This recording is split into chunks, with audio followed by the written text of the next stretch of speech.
Hi everyone, welcome to chemistry tips. നമ്മൾ ഇന്ന് discuss ചെയ്യാൻ പോകുന്നത് നമ്മുടെ പുതിയൊരു ചാപ്റ്ററാണ് ഫണ്ടമെൻറ്റൽസ് ഓഫ് മൈക്രോബയോളജി. അപ്പോൾ ഈ ഒരു ചാപ്റ്ററിൽ എന്തെല്ലാം കാര്യങ്ങളാണ് വരുന്നത്? Microscopy, sterilization, culture media, culture methods, staining methods. ഈ 5 ടോപ്പിക്കാണ് ഫണ്ടമെൻറ്റൽസ് ഓഫ് മൈക്രോബയോളജിയിൽ നമുക്ക് പഠിക്കാനുള്ളത്.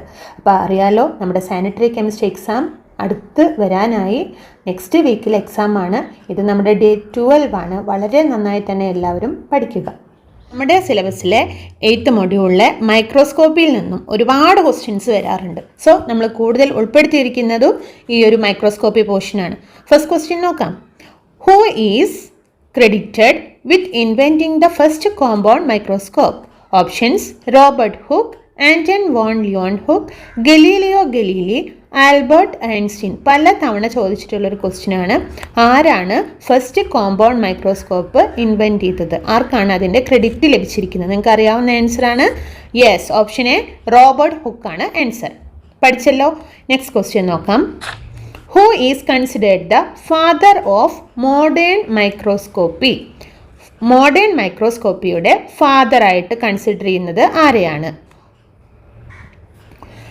Options: Robert Hooke, Anton von Leeuwenhoek, Walter McCrone, Carl Zeiss. പലർക്കും കൺഫ്യൂഷൻ വരുന്ന ഒരു ക്വസ്റ്റ്യൻ ആണ്. ഇതിൻ്റെ ആൻസർ വരുന്നത് ഓപ്ഷൻ സി ആണ്. വാൾട്ടർ മെക്രോൺ ആണ് മോഡേൺ മൈക്രോസ്കോപ്പിയുടെ പിതാവായിട്ട് കണക്കാക്കുന്നത്. Okay. Which type of microscopy is commonly used for observing 3-dimensional objects at low magnification? Low മാഗ്നിഫിക്കേഷനിൽ 3-dimensional ഒബ്ജക്ട്സിനെ ഒബ്സർവ് ചെയ്യാനായിട്ട് ഏത് മൈക്രോസ്കോപ്പാണ് യൂസ് ചെയ്യുന്നത്? Options: compound microscope, transmission electron microscope, stereo microscope, scanning electron microscope. ഈ ഓപ്ഷൻ ബി ടെം എന്നും option D SEM എന്നും ഒക്കെ പറയാറുണ്ട് കേട്ടോ. അപ്പോൾ നമ്മുടെ ആൻസർ എന്ന് പറഞ്ഞാൽ സ്റ്റീരിയോ മൈക്രോസ്കോപ്പാണ് ലോ മാഗ്നിഫിക്കേഷനിൽ 3-dimensional ഒബ്ജക്ട്സിനെ ഒബ്സർവ് ചെയ്യാനായിട്ട് യൂസ് ചെയ്യുന്നത്. Fourth question. Confocal microscopy is particularly useful for imaging which type of samples? Options: thick opaque samples, thin transparent sample, living cell in culture, fixed tissue sessions. അപ്പോൾ എന്താ ചോദിച്ചിരിക്കുന്നത്?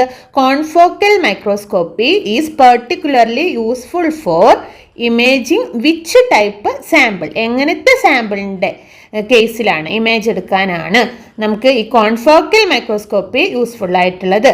നമ്മുടെ correct answer ഏതാ വരുന്നത്? Option A ആണ്, thick opaque samples. Next one.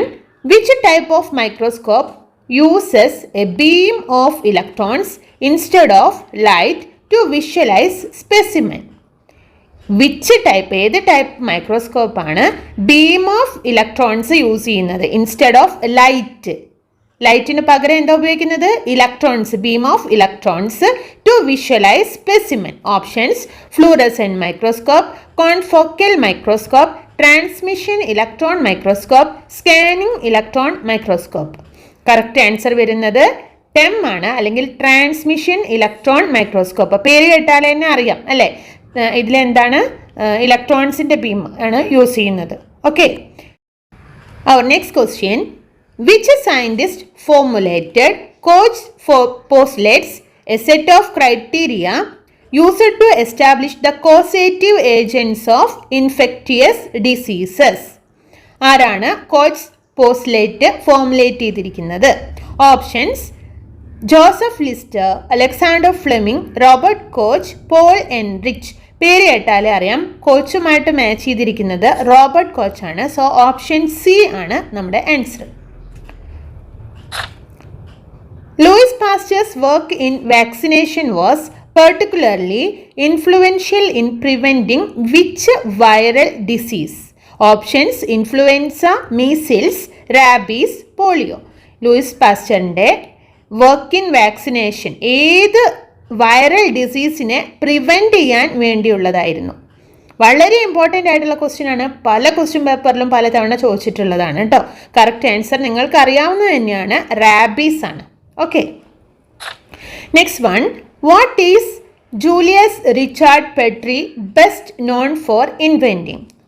Julius Richard Petri, ആ പേരിൽ തന്നെ ഉണ്ട് ആൻസർ അല്ലേ. എന്തിൻ്റെ ഇൻവെൻഷനിലാണ് അറിയപ്പെട്ടത്? Options: microscope, Petri dish, antibiotics, electron microscope. Correct answer എന്താണ്? Option B, Petri dish. Next question: which of the following is an example of acid fast bacterium? Acid fast ബാക്ടീരിയത്തിന് എക്സാമ്പിൾ ആയിട്ടുള്ളത് ഏതാണ്? Options: Vibrio, Staphylococcus, Mycobacterium, Leptospira. Correct answer ഏതാ വരുന്നത്? Mycobacterium ആണ് acid fast ബാക്ടീരിയത്തിന് example ആയിട്ടുള്ളത്. Next one: India ink and nigrosin are used in? India ink, nigrosin ഇത് രണ്ടും ഉപയോഗിക്കുന്നത് ഏതിലാണ്? Options: negative staining, simple staining, differential staining, none. എന്തായിരിക്കും ആൻസർ? Negative staining. യെസ്, നിങ്ങൾക്ക് മനസ്സിലാവും, ആൻസർ പെട്ടെന്ന് വരുന്നുണ്ടാവും. നെഗറ്റീവ് സ്റ്റെയിനിങ്ങിനാണ് ഉപയോഗിക്കുന്നത്. Tyndallization is also known as? Options: steaming, fractional distillation, both, none. Tyndallization എന്നറിയപ്പെടുന്നത് ഏതിൻ്റെ പേരാണ്? ഫ്രാക്ഷണൽ സ്റ്റെറിലൈസേഷൻ ആണ് ടെൻഡലൈസേഷൻ എന്ന പേരിൽ അറിയപ്പെടുന്നത്. So option B is correct. Who first suggested agar as a solidifying agent? Options: Fanny Eilshemius Hesse, Walter Hesse, Robert Koch, none. Correct answer option A ആണ്, Fanny Eilshemius Hesse. ഓർത്ത് വയ്ക്കാൻ കുറച്ച് പ്രയാസമുണ്ട്. അഗർ വളരെ ഇമ്പോർട്ടൻ്റ് ആണ് കേട്ടോ. അഗറിനെ ഒരു സോളിഡിഫൈയിങ് ഏജൻ്റ് ആയിട്ട് ആദ്യമേ സജസ്റ്റ് ചെയ്തത് വളരെ ഫണ്ണായിട്ടായിരുന്നു. എന്ന് പറഞ്ഞാൽ ഫണ്ണിയാണ്, അത്ര ഓർത്താൽ മതി. വളരെ ഫണ്ണായിട്ടാണ് അഗറിനെ സോളിഡിഫൈയിങ് ഏജൻ്റ് ആയിട്ട് സജസ്റ്റ് ചെയ്തത്. ഓക്കെ, ഫസ്റ്റ് സജസ്റ്റ് ചെയ്തത് ആരാണ്? ഫണ്ണായിട്ടെന്ന് ഓർക്കുക. അപ്പോൾ ഫണ്ണിയാണ്. Okay, next one: which differential media is used to select pathogenic staphylococci?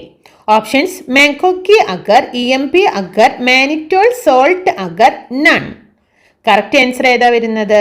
Option C ആണ്, മാനിറ്റോൾ സോൾട്ട് അഗർ ആണ്. എന്താ ക്വസ്റ്റ്യൻ വന്നിരിക്കുന്നത്? ഏത് ഡിഫറൻഷ്യൽ മീഡിയ ആണ് യൂസ് ചെയ്യുന്നത് എന്തിനു വേണ്ടിയിട്ട്? Select pathogenic staphylococci. അപ്പോൾ ഓരോന്നിനും ഓരോ മീഡിയ ആണ് യൂസ് ചെയ്യുന്നത്. കൾച്ചർ മീഡിയയിൽ വരുന്നൊരു ക്വസ്റ്റ്യൻ ആണ്. അപ്പോൾ ഇവിടെ നമ്മൾ സ്റ്റഫൈലോകോക്കയുടെ കേസിൽ ഉപയോഗിക്കുന്നത് mannitol salt agar. Okay, next one: example for semi synthetic media. Options: meat extracts, potato slices, potato dextrose agar, Richard solution. Correct answer ഏതാണ്? Option C, potato dextrose agar. ഇത് എന്തിന് എക്സാമ്പിൾ ആണ്? Semi synthetic media. Our last question: Streptococcus pyogenes is a dash. Options: alpha haemolytic, beta haemolytic, gamma haemolytic, all of these. അപ്പോൾ Streptococcus pyogenes എന്ന് പറയുന്നത് ഇത് all of these എന്ന് പറയുന്ന answer ആണ്. എന്ന് പറഞ്ഞാൽ ഇതെല്ലാം ആ ഒരു വിഭാഗത്തിലുള്ളതാണ്. ഓക്കെ, അപ്പോൾ നമ്മുടെ ക്വസ്റ്റ്യൻസ് ഇവിടെ തീരുവാണ്. എല്ലാവരും വളരെ പെർഫെക്റ്റ് ആയിട്ട് തന്നെ പഠിക്കുക.